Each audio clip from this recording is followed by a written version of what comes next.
This week's spiritual discussion is taken from Francis Schaeffer's book, True Spirituality.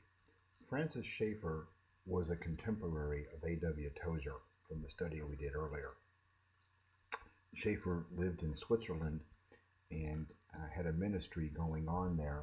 And in his book, True Spirituality, he bases many of his premises for how we lead a spiritual life on our need to recognize the fact that there is a supernatural universe.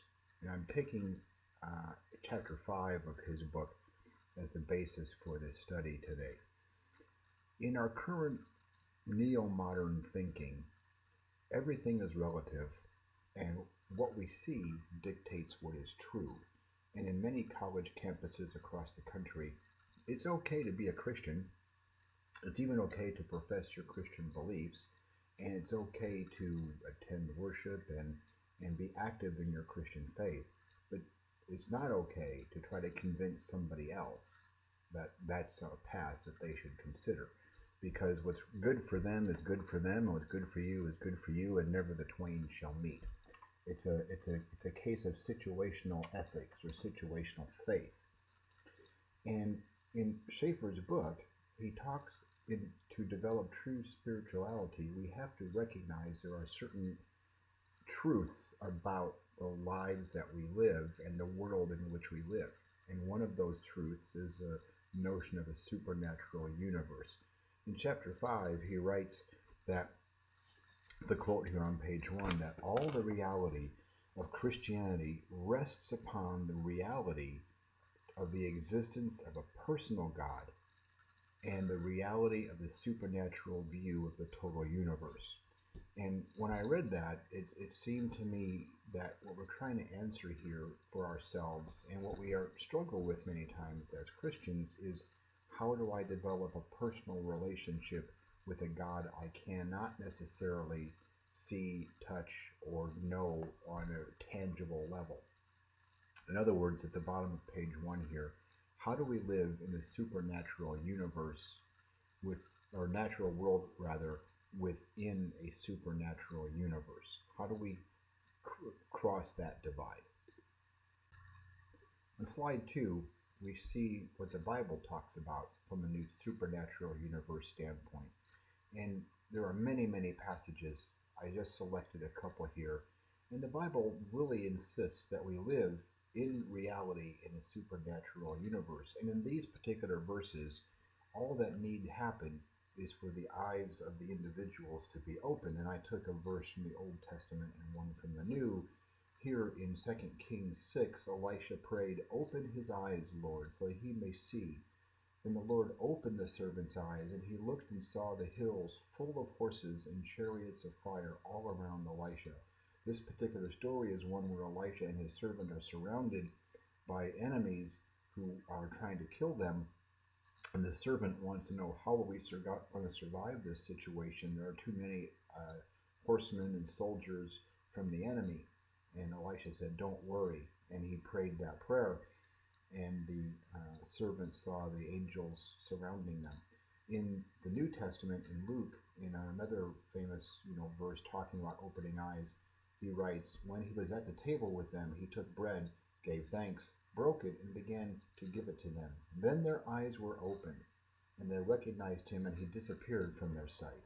They asked each other, 'Were not our hearts burning within us while he talked with us on the road and opened the scriptures to us?'" This, of course, is referring to Jesus after his crucifixion and resurrection, when he comes to have a meal with them. And they did not recognize him until their eyes were opened. This is something we all struggle with from time to time. How do we recognize that we are in the presence of the Lord, in the presence of the supernatural universe that God created, along with the natural world in which we live? On the third slide, we see it from another perspective, and here it's just recognizing the fact that we live all around a supernatural world. It surrounds us, we're around it, in it, through it. It permeates our natural universe. 2 Corinthians talks about this aspect. "For it seems to me that God has put us apostles on display at the end of the procession, like those condemned to die in the arena. We have been made a spectacle to the whole universe. to angels as well as to human beings.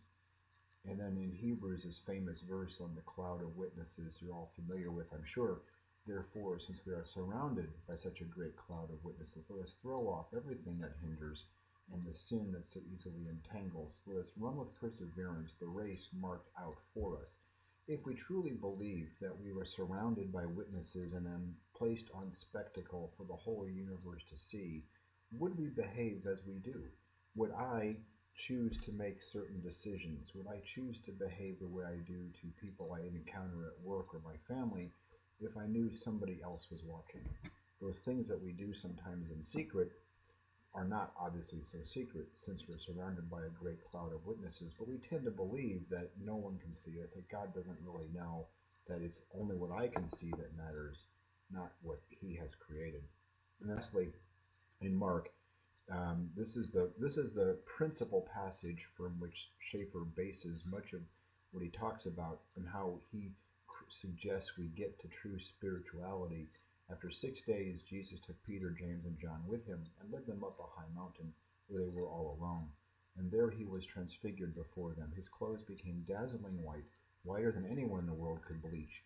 There appeared before them Elijah and Moses, who were talking with Jesus. And a cloud appeared and covered them, and a voice came from the cloud, "This is my son, whom I love. Listen to him." Suddenly they looked around. They no longer saw anyone with them except Jesus.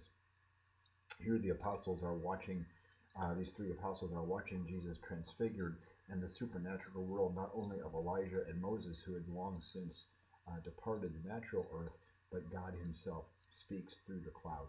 And this is the point at which we have to realize that we are amongst the presence of this supernatural world. And lastly, even in the Old Testament, as another example, Genesis 32 has quite a discourse on Jacob and an army of angels that are encamped around him, and of course the story of Jacob wrestling with God, although he doesn't know it at the time.